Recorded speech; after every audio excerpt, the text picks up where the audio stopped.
오늘 설교의 제목은 너희는 하나님의 성전이다입니다. 너희는 하나님의 성전이다. 어쩌면 의미를 더 분명하게 하려면 너희는이 아니라 너희가라고 하는 게 어쩌면 조금 뉘앙스의 차이지만 좀 더 분명하게 이 메시지가 전해질 것 같습니다. 너희가 하나님의 성전이다요. 너희가, 다른 사람들이 아니고 너희가라고 생각하셔야 됩니다. 이 말은 고린도에 있는 사람들에게 굉장히 중요해요. 그리고 우리가 지금 받아들이는 느낌과는 조금 다른 뉘앙스, 다른 의미를 이 제목 하나만으로도 고린도 교회 사람들은 금방 알아들었을 겁니다. 뭐냐 하면 우리가 하나님의 성전이라고 이 번역된 이 나오스라는 얘기가요, 그냥 우리는 성전이라고 얘기하지만 사람들은 어떤 식으로 이해하는 단어냐면 신전이에요. 템플이죠. 신전이, 우리 주변에는 신전이 별로 없습니다. 하지만 고린도에는 아니에요. 그렇게 크지 않은 항구 도시, 작지는 않습니다. 하지만 면적이 그렇게 크지는 않아요. 어느 그 도시 안에 사람들이 많았죠. 좀 부유하고 상업적인 그 도시 고린도는 헬라 문화 그리고 로마 문화가 그냥 같이 있었던 곳이에요. 헬라의 신들, 그러니까 그리스 신들이죠. 그리고 로마의 신들, 그리고 로마의 황제들, 신격화된 이들을 기리기 위해서 그 고린도 곳곳에 신전들이 서 있었습니다. 찾아보니까 우리가 아는 여러 가지 그리스 신화에 나오는 신들이에요. 아폴로 신전도 있고, 아프로디테 신전도 있고, 옥타비아 신전도 있고, 사람들이 많이 모이는 그 시장통, 그러니까 도시 한복판에도 신전이 있고요, 또 높은 산에도 신전이 있어요. 사람들은 고린도에 자기들이 좋아하는 신들, 그리고 자기들이 섬기고 싶은 신들을 위해서 신전을 만듭니다. 그 신전은 다 그 신들이 거한다고 생각하는 곳이에요. 계속해서 주소를 두고 상주하든지 아니면 또 여기저기 볼일 보다가 돌아오든지 신들이 거기 있다고 생각하는 곳, 그곳이 신전입니다. 고린도에는 그런 신전들이 많아요. 그리고 그런 신전들은 일본의 집마다 이렇게 조그맣게 가미를 모신다 그러죠. 이렇게 조그맣게 만들어 놓은 게 아니죠. 도시 전체에 가장 우람하게 그리고 아름답게 짓습니다. 아프로디테를 섬기는 사람들은 아프로디테 신전이 더 멋지게 짓기 위해서 온갖 노력들을 다하죠. 돈도 모으고 최고의 디자인으로 아프로디테 신전을 만들어요. 아폴로를 섬기는 사람들, 그 아폴로 신전이 거룩해 보이고 장엄하고 그리고 사람들의 마음을 홀딱 뺏을 만큼 그렇게 아름답게 아폴로 신전을 만듭니다. 옥타비아, 그것들을 또 섬기는 그곳도 마찬가지. 온갖 신전들은 가장 아름답고 멋지게 자기들의 마음을 담아서, 사실은 그래서 내가 그 신을 섬긴다는 게 나에게도 뿌듯함이 되도록 그렇게 멋지게 지어지는 것이 신전이에요. 하나님은 뭐라고 얘기하셔요? 너희가 하나님의 성전, 하나님의 신전이래요. 하나님의 신전은 없습니다. 여호와의 전은 없어요. 주님의 전, 주님을 섬기는 그 신전, 그런 건 없습니다. 주님이 거하시는 곳, 그곳은 고린도에 없어요. 하지만 바울이 얘기하는 거죠. 너희가 하나님의 성전, 어쩌면 하나님이 얼마나 위대하신지, 얼마나 능력이 많으시고 아름다우시고 풍성하시고 풍요로우시고 사람들에게 은혜를 베푸는지, 아폴로의 신전은 그 신전이 그 위용을 보입니다. 아프로디테의 신전은 그 아프로디테의 신전이 그것들을 증거하는 거예요. 하지만 하나님의 은혜, 그 풍요로움, 그 변화되는 삶과 구원의 능력, 그것들은 다른 것으로 증거되지 않아요. 너희가 하나님의 신전, 하나님의 성전이래요. 우리가 섬기는 하나님이, 우리의 하나님, 우리 주님이 얼마나 위대하고 얼마나 우리의 인생들을 가슴 벅차게 하는지 고린도에서 증거할 건 아무것도 없습니다. 오로지 너희만이. 원더걸스 노래죠. Nobody but you예요. 다른 것 아무것도 아니고 너희가 하나님의 위대함을 드러내는 하나님의 전이래요. 어떻게 그것이 확인됩니까? 너희가 하나님의 성전인 것, 하나님의 성령이 너희 안에 거하시는 것 알지 못하느뇨? 수사적으로 묻는 거죠. 알지 못하느냐라고 묻는 건 너희가 안다, 아니 알아야 된다라는 강조죠. 너희가 하나님의 성전이지. 왜? 하나님의 영이 너희 안에 거하기 때문이죠. 신전이라는 건 다른 거 아니야. 신이 거하는 곳입니다. 너희들 신전이라고, 하나님의 성전이라고 내가 괜히 말하는 거 아니라는 거예요. 괜히 말하는 거 아니다. 하나님의 영이 너희 가운데 거하시니 너희가 신전 맞다요. 너희가 하나님의 영이 거하시는 것, 하나님의 거하시는 신전, 신전이 작용하는 모든 역할들, 그것들을 세상은 그 대단한 대리석 기둥과 아니면 그 비싼 무엇이 그것들을 감당해내지만, 아니 너희는 바로 너희가 그 그리스도의 지혜와 그 의로움과 그 거룩함과 그 구속함을 증거하는 바로 그 하나님의 영이 거하신 성전이라고 지금 다시 한번 분명히 말씀하시는 겁니다. 여기 있는 너희가라는 건 복수예요. 복수라는 건 이제 여럿이죠. 고린도 교회 너희들이 성전이에요. 왜? 너희들 가운데, 너희들 안에입니다. n이라는 전치사를 써요. 너희들 안에 하나님의 영이 계셔요. 그러니 너희가 하나님의 성전이죠. 그러니 그 성전을 허무너뜨리는 것, 더럽히는 것, 그것은 하나님이 그냥 두실 수 없어요. 그건 신성모독입니다. 신전을 무너뜨리는 거 감당 안 되죠. 그거랑 마찬가지로 너희를 무너뜨리는 거, 너희를 더럽히는 거, 그거 안 됩니다. 여전히 바울의 마음 가운데 남아있는 게 뭐예요? 시기와 분쟁이에요. 누구는 바울 편이다, 누구는 아볼로 편이다, 누구는 예수파다, 개바파다 하면서 시기와 분쟁들이 있어요. 그 모든 것들은 성전을 더럽히는 거고요. 17절에 거기 더럽히면에 뭐 이렇게 숫자가 있습니다. 아래 보면 거기 뭐 멸하면이라는 말로 쓰여요. 결국 성전을 멸하는 거죠. 성전을 무너뜨리는 거죠. 너희를 나눠 놓는 거죠. 이렇게 깨뜨리는 건 성전을 깨뜨리는 것과 똑같아요. 그러니 하나님이 너희를 깨뜨릴 거다요. 너희를 부술 거다. 성전을 부수는 사람들, 그 신성모독을 하나님이 그냥 두시겠냐? 하나님이 너희를 부수신다. 하나님의 성전이니 당연히 거룩합니다. 너희가 하나님의 성전이니 너희도 거룩해야 된다고 바울이 지금 우리에게 말씀하고 있습니다. 너희가 하나님의 성전이다 라는 걸 우리가 이제는 뭔지 기억해요. 그리고 오늘 말씀을 보면 그 성전이 아폴로 신전이 지어져 갑니다. 앞으로도 신전이 지어져 가요. 그렇게 만들어져 가는 것처럼 너희도 그렇게 아름답게 지어져 가는 성전의 꿈, 그 꿈을 놓치지 말래요. 너희는 성전이다. 하나님의 영이 함께 계신다. 너희가 이 땅에서, 고린도에서 하나님의 위대함과 구원의 그 능력, 그것들을 내어 보일 거예요. 그러기 위해서는, 그렇게 온전하게 아름답게 충만하게 이 그리스도의 놀라우신 복음의 빛을 비추기 위해서는 성전은 멋지게 지어져야 돼요. 거룩하게 지어져야 돼요. 의롭게 지어져야 돼요. 그러려면 마음을 다해서, 정성을 다해서 지어야 됩니다. 그 짓는 방법이 10절부터 쭉 15절까지 나옵니다. 읽어보겠습니다. 내게 주신 하나님의 은혜를 따라 내가 지혜로운 건축자와 같이 터를 닦아두매 다른 이가 그 위에 세우나 그러나 각각 어떻게 그 위에 세우기를 조심할지니라. 바울이 얘기하는 거예요. 내가 자랑하는 건 아닙니다. 내가 지혜롭다가 아니에요. 지혜로운 건축자가 그렇게 하듯이 나도 터를 닦아놨다는 거예요. 하지만 이 터는 다른 것 아니다. 이 터는 오직 예수 그리스도예요. 이 닦아둔 것 외에 능히 다른 터를 닦아줄 자가 없으니 이 터는 곧 예수 그리스도라 우리에게 말씀합니다. 교회의 기초, 그것은 예수 그리스도셔요. 세상의 지혜가 기초가 될 수 없고, 그리고 많은 능력이 있는 사람, 누군가 훌륭한 사람이 그 교회의 기초가 될 수 없고, 그 교회에서 열심히 사역했던 능력 있는 누군가가 그 교회의 기초일 수 없습니다. 교회의 기초는 분명히 예수 그리스도라고 바울이 얘기해요. 바울을 통해서 주님이 말씀하시는 거예요. 하나님을 향한 믿음, 그것들은 어디에? 예수 그리스도 위에 있는 겁니다. 오늘 낮 설교에, 주일 오전 설교에서 했어요. 믿음이라고 그랬는데요, 오직 의인은 믿음으로 삽니다. 하지만 그 믿음은 내 그냥 정신력, 아니면 내 믿음을 정신력처럼 생각하는 사람들이 있어요. 아니에요. 그건 이단케이크라고 그랬죠. 신뢰의 대상이 있는 겁니다. 하나님의 신실하심에 대한 신뢰예요. 우리가 믿음으로 우리의 신앙을 세워갑니다. 하지만 그 믿음의 기초가 뭔지 생각해 봐야 돼요. 우린 뭘 믿냐는 거죠.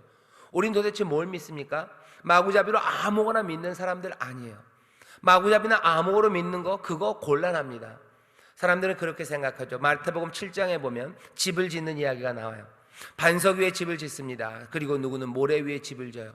듣고 행하는 사람은 반석 위에 집을 짓는 사람이요, 듣고 행하지 않는 사람은 모래 위에 집을 짓는 사람입니다. 그런데 무엇을 듣는가가 중요하죠.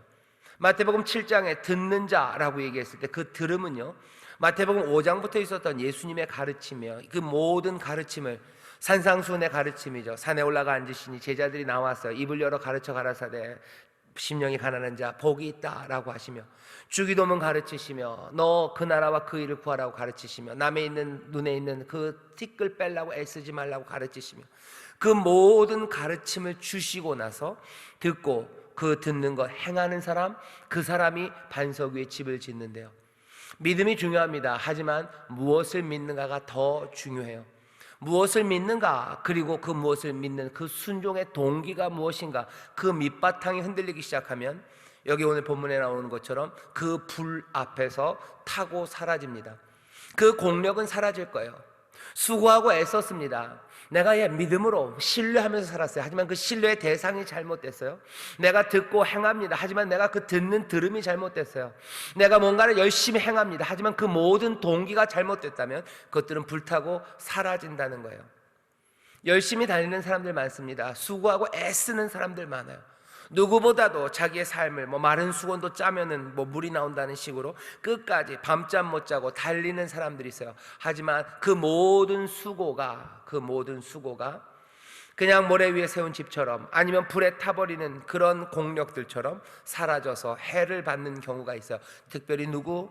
하나님의 일을 감당하는 동역자들, 하나님의 일을 감당하는 사역자들에 관한 이야기입니다. 오늘 본문 자체가 그래요. 10절부터가 좀 그렇습니다. 사실은 오늘 이 이야기는 교역자들이나 아니면 하나님의 일에 헌신된 사람들이 더 많이 들어야 돼요. 왜 그렇게 생각할 수 있냐면 15절 때문입니다. 누구든지 공력이 불타면 해를 받을 거예요. 그러나 자기는 구원을 얻되 불 가운데서 얻은 것 같으리라. 구원의 문제는 아니라는 거예요. 하지만 내 모든 수고와 애씀이 그리스도에게 기초가 되어서 그리스도를 듣는 그 들음에서 그리스도 그 사랑과 은혜가 동기가 되어서 정말로 부르심의 상을 쫓아서 온전히 행한 것이 아니면 그 모든 것들은 다 해가 될 거예요. 상이 되지 않을 겁니다. 구원은 없겠죠. 믿음은 있었으니. 하지만 불 가운데 얻은 것처럼, 불을 지나고 아무것도 남지 않은 것처럼 그런 구원이 될 거라고 얘기합니다. 이건 너희가 구원받지 못할 거라고 협박하는 거 아니에요. 오히려 긍정적으로 들어야 됩니다. 제대로 상이 되는, 상 얻는 그 불의 시간이 지나고 나서 그 공력이 남아있는 그런 사역이 되기 위해서 너희들이 어떻게 해야 되는지 시작부터 지어가는 그 과정 가운데서 먼저 생각해야 돼요. 어디에 짓는지가 중요합니다. 어디에 짓는가? 내 모든 수고의 근원, 그 동기가 무엇인가? 내 근원과 동기가 내 만족과 그리고 내 중심적인 것이 된다면 내 명예를 위해서 수고합니까? 담임 목사가 그럴 수 있어요. 내 명예를 위해서 어떤 명예요? 성도들이 많아져요. 교회가 부흥해요. 그 명예를 위해서 내가 애씁니까? 만약에 그렇다면 그건 아무것도 아니에요. 그거는 불 지날 수 없습니다. 이뤄놓은 게 많지 않습니까? 아니요, 불을 지나면 탑니다. 나무로 아무리 멋지게 만들어 봐야 그것들이 불을 지나면 다 타고 남지 않는 것처럼 내 신앙의 그리고 내 순종과 내 열심의 동기가 무엇인지 잘 보아야 돼요. 이것이 내 부요함을 위한 겁니까? 내 건강을 위한 겁니까? 내 만족을 위한 겁니까? 내 만족을 위한 거면 그건 어디까지나 그리스도를 위한 거는 아니에요. 주를 향하여, 주를 위하여, 그리고 주 앞에 드려지는 내 삶은 아닙니다. 이게 구별이 어려운 것 같아요. 그러니 어렵다고 얘기하면서 그냥 뭉치는 거죠. 하지만 이거 구별됩니다. 한 번도 이것이 구별이 안 된다면 분명히 말씀드릴 수 있어요. 내 삶의 모든 동기가 주님이 된다는 걸 아직 모르는 겁니다. 그러면 사람들은 그러죠. 그럴 수 있어요. 그럼 너는 다 아셔요? 저도 깜빡깜빡합니다. 깜빡깜빡해요. 어떤 때는 알 것 같아요. 이게 이거구나라고 알아요. 근데 어떤 때는 그냥 뭉실합니다. 뭉실하게 지나가요. 이것이 주를 위한 것 같기도 하고 이게 내 만족을 위한 것 같기도 하고 그게 그냥 이렇게 그냥 슬쩍 넘어갈 때가 있어요. 하지만 적어도 분명한 건 이 두 개의 동기가 다르다는 거 그건 알아야 돼요. 그리고 그것들을 깨닫게 하시는 이가 분명히 계십니다. 성령님이 우리를 도우셔요. 신앙이 자랑한다는 거 그걸 구별하기 시작하는 거예요. 그래서 바울이 로마서에서 그렇죠. 내가 죄인에게서요. 내 마음으로 따라가는 법이 있어요. 내 육신이 따라가는 법이 있어요. 나는 곤고한 자로다. 누가 나를 이 사망의 몸에서 건져내랴 라고 얘기합니다. 거기서 끝나지 않아요. 로마서는 재밌어요. 7장을 읽고요 8장으로 바로 넘어가야 됩니다. 대답이 바로 있어요. 찬송하리로다. 우리에게 구원을 주신 예수 그리스도 그 은혜가 나를 하여금 그 사망의 몸에서 나를 건진다고 얘기해요.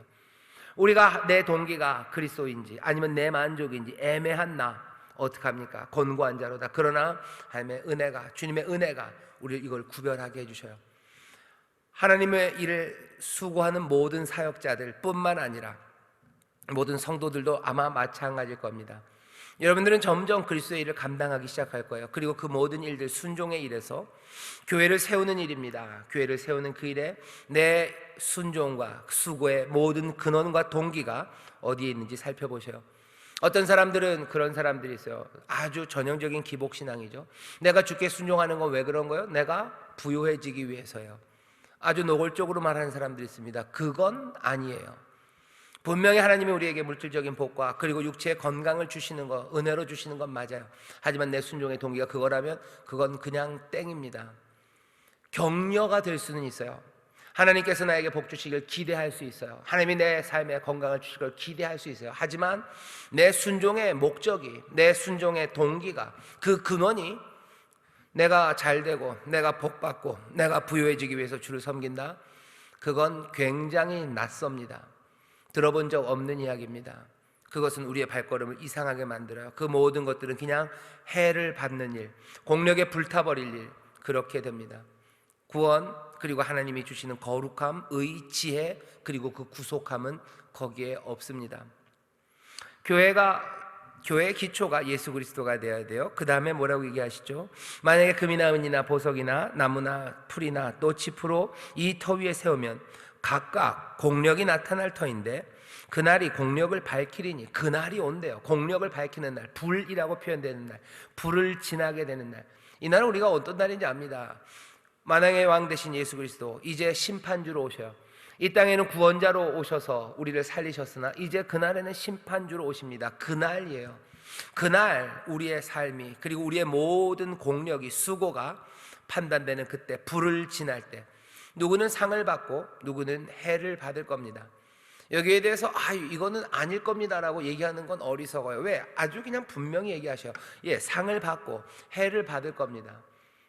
그러면 상을 받기 위해서 해야 됩니까?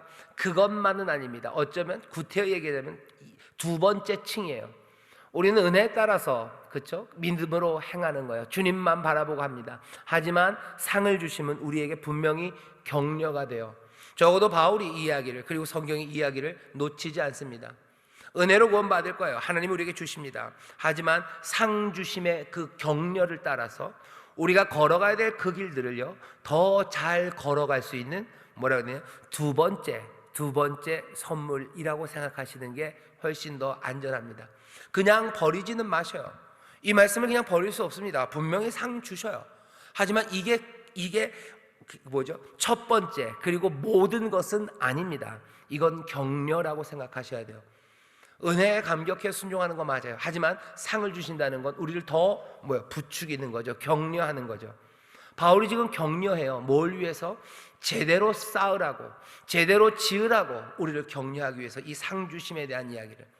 이건 그냥 거짓말하는 겁니까? 그럴 리가, 거짓을 말할 리가 없습니다. 정말로 상은 있어요. 하지만 이것은 격려로 받아들이셔야 되는 게 맞습니다. 그리스도 위에 교회를 세울 거예요. 우리의 모든 순종의 동기는 그리스도입니다. 내 명예와 그리고 내 부요함 때문에 하는 거 아닙니다. 상 주심을 기대하며 또 해받지 않을 것들을 기대하며 정성을 다해서 그 거룩한 성전을 지어가야 돼요. 지어가는 목적은 어디라고요? 16절 17절에서 나왔습니다. 하나님의 전 거룩한 신전을 지어가는 일입니다. 싸우면 안 돼요. 무너뜨리면 안 됩니다. 정성껏 쌓아야 됩니다. 그리고 그 신전에 사는 것은 하나님의 위대함을 증거할 뿐만 아니라 하나님을 예배하는 곳이에요. 하나님의 사람들의 그 수고가 방향을 잡아야 되는데 뭐냐면, 이곳에서 사람들이 함께 하나님을 예배할 수 있는데 기여하는가요? 함께 하나님을 거룩하게 예배하는데 기여하는가? 내 수고가 만민이 기도하는 집이라고 부르신 그 말씀 그대로 이 만민들을 불러올 수 있는 수고인가? 나는 만민들을 불러오는가? 만민들이 올 수 있도록 우리는 마음을 여는 그런 수고와 그런 사역을 하고 있는가? 많은 사람들 용납하고 용서하는가? 그들에게 필요한 복음의 말씀들이 전해지는가? 그들이 정말로 하나님 앞에 감격으로 달려 나올 수 있도록 우리는 믿음의 본을 보이며 또 팔을 벌려 그리스도의 사랑으로 그들을 맞이하는가? 하나님의 꿈, 이 꿈을 모두가 다 함께 나눌 수 있도록 이 꿈을 서로 이야기하고 격려하고 있는가? 이 목적이 분명해야 됩니다. 교회의 목적이에요. 이것 없이면, 이게 하나님의 전 예배하는 곳이다라는 생각이 없으면 교회는 이상해져요. 우리의 하는 모든 수고가 무슨 복지기관을 만드는 게 아니고요, 우리가 만드는 이 기관이, 그리고 이 교회가 점점 지어져 가기 위해서 정성을 다하고 수고하고 땀 흘리고 각각 그 공력을 다하는 그 헌신이 사회복지기관을 만드는 것도 아니고 무슨 엔터테인먼트 할 수 있는 그런 무대를 만드는 것도 아니고, 여기는 하나님의 전, 하나님을 예배하는 곳이에요. 이렇게 뭐라 그래야 되나요? 이렇게 전례 예전식으로 하나님 앞에 찬송하고 기도하는 예배이기도 하고, 또 어떤 예배가 있겠습니까? 하나님의 사랑 그것들을 나누고 헌신하고 삶을 내어주는 예배들, 하나님 안에서 마음을 쏟아내는 예배들, 그리고 신령과 진정으로 드리는 모든 그 복된 예배들, 그것이 가능하도록 만드는 것, 그것이 우리의 수고여야 됩니다. 무엇을 짓는지 잘 보셔야 돼요. 그 목적과 방향을 분명히 보셔야 됩니다. 오늘 여기 주의 종들이 있어요. 그 담임 목사가 있고요, 그리고 또 여기 이 저녁에 나오신 분들 중에 재직분들이 많으셔요. 하나님의 일을 위해서 수고하는 분들 많으십니다. 무엇을 위해서 수고할까 잘 보셔요. 우리가 수고하고 애쓰고 헌신하는 게 뭔가? 세상 사람들의 칭찬을 받기 위한 건 전혀 아닙니다. 칭찬은 받을 수도 있고 받지 않을 수도 있어요. 사도행전에 보면 2장에 보면 그런 말씀이 있죠. 많은 사람들이 칭찬한대요. 떡을 떼고 교제하고 하나님을 찬미하고 그렇게 살아가는 것, 사람들이 보고 칭찬하고 날마다 구원받는 사람의 수를 더하셔요. 하지만 그것만은 아니죠. 핍박이 있고, 그리고 어려움이 있고, 사람들의 멸시와 그리고 조소가 있는 말씀도 사도행전은 얼마든지 많아요. 때로는 떡을 떼며 하나님을 찬미하는 것이 칭찬을 받을 때도 있고, 어떤 때는 세상의 모진 시련을 겪어야 될 때도 있습니다. 그럼 교회는 뭘 위하는 거예요? 세상의 칭찬을 위해서? 아니요, 세상의 칭찬을 위해서 사는 건 아니에요. 너희가 하나님의 성전이다. 너희가 하나님의 성전이다. 너희가 하나님의 성전인 것과 하나님의 영이 너희 가운데 거하시는 것, 그것 알지 못하느냐? 그러니 그 성전을 더럽히고 멸하는 것 하나님이 멸하시지 않겠느냐? 하나님의 성전이 거룩하니 너희도 그러하다라고 말씀하셔요. 요즘 우리 교역자들이 그리고 직원들이 굉장히 많이 수고합니다. 전에 없는 수고를 하셔요. 전에는 그냥 주일날 예배하고 성도님들 맞이하고 반갑게 대하면 되는데, 이제는 거기에다가 신경 쓸 게 많죠. 눈을 부릅뜨고서요, 교역자들이 뭐예요? 바이러스를 보려고 하는 사람들이에요. 바이러스를 잡으려고 손도 닦게 해주시고, 이 자리도 어떻게 앉혀야 되고 신경 쓸 게 훨씬 더 많아요. 주중에도 그렇고 우리 직원분들도 그렇게 수고하고 애씁니다. 그 모든 수고와 애쓰는 것들이 왜 그런 거예요? 다른 거 없어요. 여기가 하나님의 성전, 하나님을 온전히 예배하는 것, 그것들을 돕기 위한 거예요. 이 전형적인 예배 형식, 이것들을 지키기 위한 거예요. 그리고 하나님의 사람들이 함께 나와서 신령과 진정으로 하나님을 높이고 기도하고 하나님을 찬송하고 하나님의 은혜를 누리는 그 일들을 가능하게 하려고 애쓰고 수고하고 정성을 다하는 겁니다. 그것 말고는 아니에요. 세상의 오해를 불식하겠다, 그런 생각 가져야 될 필요도 없어요. 그것들에 대해서 고민하고 고려하기 시작하는 순간 스텝은 꼬이는 겁니다. 우리가 가야 되는 목적, 그것들을 계속해서 붙잡아야 돼요. 아까 처음에 시작한 것과 똑같습니다. 우리가 순종하게 되는 동기가 오직 그리스도뿐인지 아니면 내 무언가가 들어있는지, 그것들이 어떤 때는 분명하고 어떤 때는 두리뭉실한 것처럼 이 목적도 마찬가지예요. 이게 하나님의 전, 하나님을 예배하는 것, 그것이 내 삶의 우리의 수고의 목적이고 그것이 목표고 그것을 위해서 간다라는 생각이 어떤 때는 뚜렷하고 아주 면도날로 벤 것처럼 분명하게 보일 때가 있으나, 어떤 때는 그것들이 또 희미해집니다. 그런 것도 어떻게 해요? 이 두 마음을 어떻게 합니까? 찬송하리로다. 우리의 구원자 되신 예수 그리스도께서 우리를 도우셔요. 성령이 우리를 도우셔요.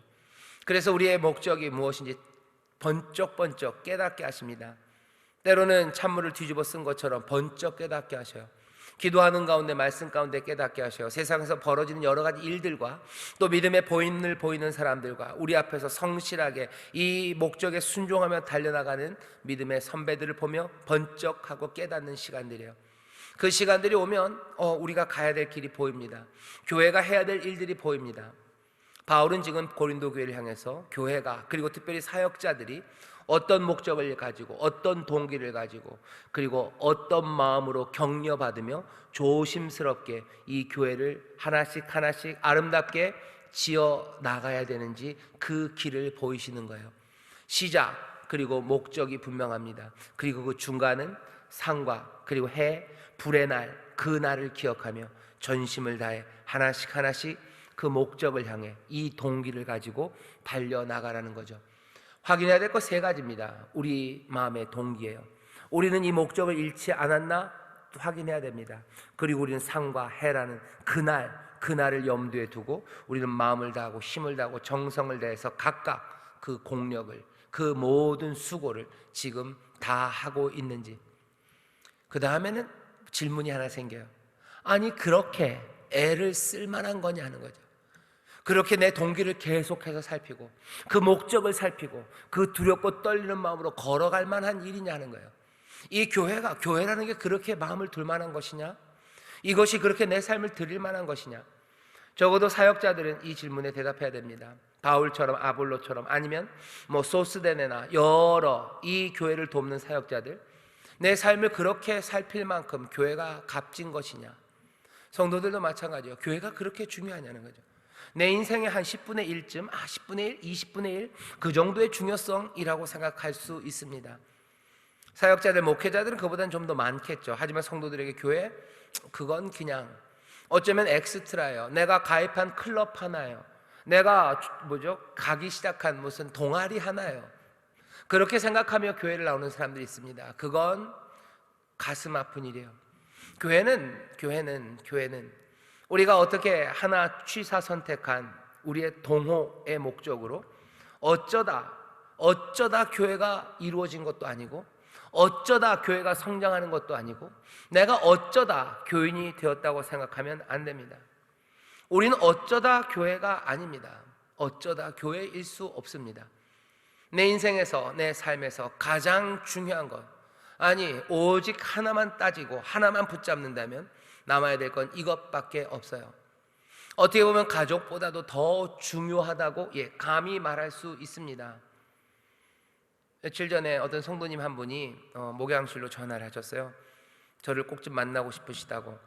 제가 아마 금요일이었나 그랬을 거예요. 설교 준비를 하고 이거 넘겨야 되기 때문에 만나기는 좀 어렵고 제가 그냥 전화를 드렸어요. 전화를 드렸더니 그 성도님이 그러시더라고요. 성경 쓰기를 하는데 어떤 성경 구절 하나를 쓰다가 그냥 막혔대요. 이 말씀을 쓰는데 이게 도대체 무슨 말씀인지 설명이 좀 필요할 것 같다고 얘기하셔요. 그래서 어디입니까? 그랬더니 마태복음 4장 22절이래요. 그래서 속으로 성경 쓰기를 아직 많이는 못하셨구나 그렇게 생각을 했어요. 다른 거 아니에요. 예수를 따르는데 그 제자들 베드로가 배와 그물을 버려두고 예수를 쫓으니라. 부모를 버려두고 예수님을 쫓은대요. 그 얘기를 쓰면서 그게 마음이 걸리셨나 봐요. 가족, 부모를 버려야 되는 건가? 어쩌면 그 마음이 떨리며 아마 저한테 그 질문을 하셨어요. 제가 말씀을 드렸죠. 가족을 버리고 두고 예수님을 따른다는 게 꼭 무슨 이혼하고 내팽개치고 그렇게는 아닙니다. 베드로도 장모도 있고요, 여전히 가족들이 있고요, 사랑하는 사람들이 있어요. 하지만 그 모든 것들은 늘 예수님보다 앞설 수는 없어요. 주님이 그 앞에 있는 겁니다. 이 얘기를 하면 목사인 저도 좀 아이들이 없었으면 좋겠다는 생각이 들어요. 아이들은 그런 생각을 하겠죠. 우리 아빠는 우리들보다 주님이 더 먼저인가 보다 섭섭할 수도 있어요. 부모님들도 그럴 겁니다. 내 아들은, 내 자식은 나보다 예수님이 먼저인가 보다 섭섭한 이야기예요. 하지만 다른 말을 할 수는 없습니다. 주님은 분명히 그렇게 얘기하셨어요. 그리고 그것이 우리가 부모님들이나 아니면 자녀들과 주님을 앞에다 놓기 전에 사랑했던 것보다 더 깊이 그리고 충만하게 더 많이 사랑할 수 있는 길임을 믿습니다. 예수님 따라 살아갈 때 그 전보다도 훨씬 더 많이 사랑할 수 있을 거예요. 더 복되게 살아갈 수 있습니다. 우리의 인생에서 다른 것들을 챙기고 교회가 별것 아니면 내 삶이 풍성해질 것 같으나 아니에요. 이 가장 귀한 그것들을 앞에 놓고 여기에 내 모든 것들을 다 더하기 시작할 때 하나님께서 이 나머지 것들에 복을 주시는 거죠. 그 나라와 그 일을 구하라. 그리하면 그 모든 것들을 더하시겠다고. 네가 염려한다고 네 키를 한 자나 더할 수 있겠느냐? 내 삶을 내가 염려하고 내가 돌본다고 내 삶이 한 자나 내 삶이 풍성해지겠냐? 그것 아니래요. 다른 방식이죠. 그 나라와 그 일을 구하라. 그리하면 이 모든 것들을 더하신다고. 네 키가 한 자나 더할 거라고. 네 삶이 더 풍성해질 거라고. 이 얘기는 이런 겁니다. 내가 내 가족의 행복을 위해서 아니면 내 가족의 저녁 식사가 행복하기를 위해서 내가 애써요. 이제 좋습니다. 하지만 내가 하나님의 은혜를 얻기 위해서 하나님의 은혜 앞에, 능력 앞에, 십자가 앞에 그 묵상하는 그것이 어쩌면 내 이 저녁 식사 자리를 훨씬 더 복되게 만들어요. 내가 부부관계를 더 행복하게 하기 위해서 어디 요새는 문 닫았겠죠. 무슨 롯데백화점 문화 강좌 같은 데 가서 부부 관계를 더 좋게 만들어가는 10가지 10주간 프로그램, 그거 듣는 것보다 내가 그리스도를 사랑하고 주님 앞에 내 마음을 드리기 시작할 때, 그때 내 삶의 변화들이 오히려 이 10주간 프로그램 얻는 것보다 훨씬 더 풍성하게 그 가정에 복이 되고 기쁨이 되게 만드셔요.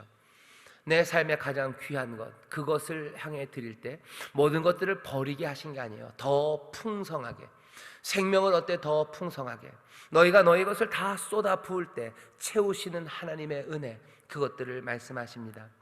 사역자들에게 주시는 말씀이에요. 그리고 또 당연히 성도들에게도 주시는 말씀입니다.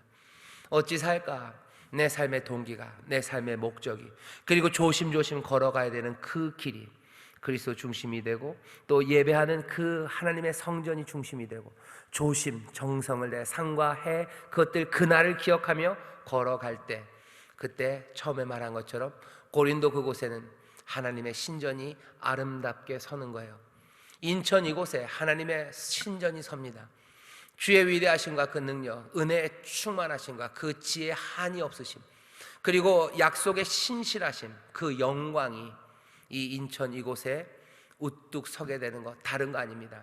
우리가 그렇게 그 기초 위에서 그 목적을 가지고 두렵고 떨리는 마음으로 정성을 다하여 한 걸음 한 걸음 우리가 순종하며 살아가기 시작할 때, 듣고 순종하며 나아가기 시작할 때, 이 귀한 영광이 나 혼자가 아니에요. 우리가 결국은 주님 영광 받으시고 우리는 그 영광에 참여하는 복된 삶, 그 한 교회된 그 영광에 우리가 이르게 될 줄 믿습니다. 너희는 하나님의 성전이다 얘기하셔. 너희가 하나님의 성전이에요. 오늘 우리에게 주시는 말씀입니다. 여러분들이 이곳 인천에 하나님의 신전, 이곳 인천에 우리 주님의 위대하심과 그 영광을 드러내는 이들로 부름 받았습니다. 염려하지 마세요. 지어가게 하실 겁니다. 영광에 이르게 하실 거예요. 내 동기를 확인하고 내 목적 확인하고 내가 그렇게 두렵고 떨리는 마음으로 정성을 다해서 그날을 기억하며 생각하며 내가 한 걸음 한 걸음 함께 순종하고 있는지, 그래서 교회를 멸하는 사람들이 아니라 교회의 거룩함처럼 거룩하여지고 그렇게 의로워지고 지혜로 충만하고 주시는 그 자유함이 넘치는 우리 교회 모든 성도들 되시기를 주의 이름으로 축원합니다. 기도하겠습니다. 하나님, 어찌 살아야 되는지에 대해서 우리에게 보이십니다. 내 삶의 풍성함이 어디에 있을까? 내 삶을 가꾸기 위해서 뭘 해야 될까? 아버지 하나님, 다시 한번 이 교회라는 것이 그리스도의 기초 안에서 하나님의 성전으로 지어가는 꿈이, 아버지 하나님, 그날을 기억하며 내 공력을, 내가 하고 있는 일들을 정말로 주를 경외함으로 두려워함으로 하나하나, 또 약속하심과 상주심을 기대하며 하나님 마음 부풀어 하나하나 기쁨과 정성으로 걸어가는 이 삶이 우리의 삶에 얼마나 복이 되며 하나님 앞에 영광이 되며 하늘로부터 임하는 그 감격을 누리는 삶인지 우리로 깨닫게 하시오니 주여 그 길 따라 걸어가게 하시고, 또 그렇게 순종으로 나가는 가운데 약속하신 말씀이 우리 가운데서 이루어지는 것들을 보게 하여 주옵소서. 이 땅 인천에서 정말로 하나님의 거룩하심과 우리 주 예수 그리스도의 구원의 놀라우신 능력이 증거되는 영광의 찬송이 울려 퍼지게 하시고, 아버지 하나님, 그 가운데서 변화되어가는 우리의 삶들을 놓고 하나님 앞에 눈물로 감사하고 그 신실하심에 주여 찬송하는 우리 모든 성도들 되도록 성령님 우리를 이 생명의 길로 인도하여 주옵소서. 감사드리며 예수님 이름으로 축복하며 기도하옵나이다. 아멘.